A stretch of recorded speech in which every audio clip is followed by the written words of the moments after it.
बिस्मिल्लाहिर्रहमानिर्रहीम। Dear students, हम लोग स्टडी कर रहे थे क्लासिफिकेशन ऑफ कार्बोहाइड्रेट्स।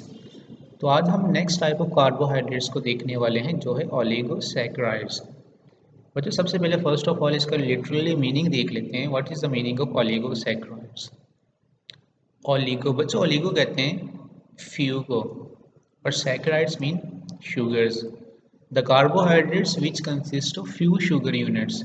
अब फ्यू शुगर यूनिट्स कितने हो सकते हैं बच्चों? 2 to 9 units. Okay, oligosaccharides gives 2 to 9 units of monosaccharides on hydrolysis।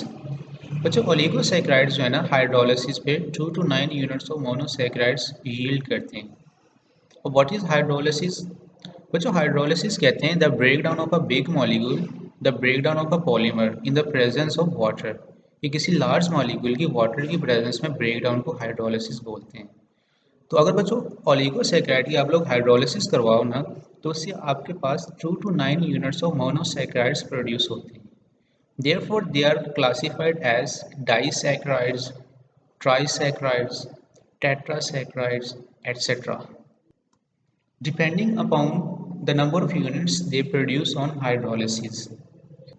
और बच्चों इसी वजह से हाइड्रोलाइज करने के बाद प्रोड्यूस होने वाले शुगर यूनिट्स की बेस पर हमने इनको disaccharides, trisaccharides, tetrasaccharides and so on classify किया हुआ है। अगर तो हाइड्रोलाइज करने के बाद 2 शुगर यूनिट्स प्रोड्यूस हो रहे हैं तो हम ऐसे ओलिगोसैकेराइड को कहेंगे डाइसैकेराइड्स। अगर 3 प्रोड्यूस हो रहे हैं तो हम उनको कहेंगे ट्राइसैकेराइड्स। अगर 4 प्रोड्यूस हो रहे हैं तो उनको हम कहेंगे tetrasaccharides and so on. The important oligosaccharides are disaccharides like sucrose। और बच्चों जो important oligosaccharides हैं ना वो disaccharides हैं। For example sucrose। Let's see how sucrose is produced। When glucose and fructose is combined, sucrose is produced। कि बच्चों जब आप ग्लूकोज को और फ्रुक्टोज को आपस में कंबाइन करो, बच्चों ये एक ग्लूकोज है और ये एक फ्रुक्टोज है। आपने इन दोनों को कंबाइन किया है।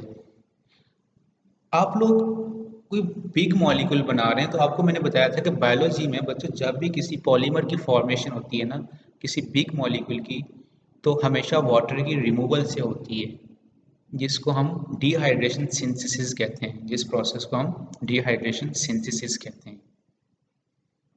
तो बच्चों यूँ होगा कि फ्रुक्टोज का हाइड्रोजन और ग्लूकोज में से ये OH, ये दोनों आपस में मिलकर वाटर मॉलिक्यूल बना देंगे और वाटर मॉलिक्यूल यहाँ से रिमूव हो जाएगा और ये ऑक्सीजन दरमियान में आ जाएगी और इन दोनों के दरमियान ईथर लिंकेज प्रोड्यूस हो जाएगी। लेकिन बच्चों हम इसको यहाँ पे ईथर लिंकेज नहीं कहेंगे, बल्कि इसको हम कहेंगे ग्लाइकोसिडिक लिंकेज या फिर glycosidic bond. Ether linkage in carbohydrates, कि कार्बोहाइड्रेट्स में ईथर लिंकेज को बच्चों हम कहते हैं ग्लाइकोसिडिक बॉन्ड या फिर glycosidic linkage. On hydrolysis sucrose produces 1 unit of glucose and 1 unit of fructose. लेकिन अगर आप इसकी हाइड्रोलाइसिस करवाओ तो ये अगेन अपने यूनिट्स में ब्रेक हो जाएगा और क्या चीज़ प्रोड्यूस करेगा? 1 unit of glucose and 1 unit of fructose. तो बच्चे इस इक्वेशन में आपको नज़र आ रहा होगा कि जब आप सुक्रोज बच्चों जिसका फॉर्मूला होता है C12H22O11, आप इसकी वाटर की प्रेजेंस में ब्रेक डाउन कर रहे हैं तो ये ब्रेक हो रहा है किस चीज़ में? 1 unit of glucose and 1 unit of fructose में। These carbohydrates are white crystalline solids easily soluble in water। बच्चों जो ओलिगोसैकेराइड्स हैं ना ये भी वाइट क्रिस्टलाइन सॉलिड की फॉर्म में एग्जिस्ट करते हैं और ये भी वाटर के अंदर सॉलेबल होते हैं। They are also sweet in taste, और इनका टेस्ट भी स्वीट होता है। लेकिन बच्चों ये ना लेस स्वीट इन टेस्ट होते हैं as compare to monosaccharides. They may be reducing और नॉन रिड्यूसिंग, ये रिड्यूसिंग भी हो सकते हैं और नॉन रिड्यूसिंग भी।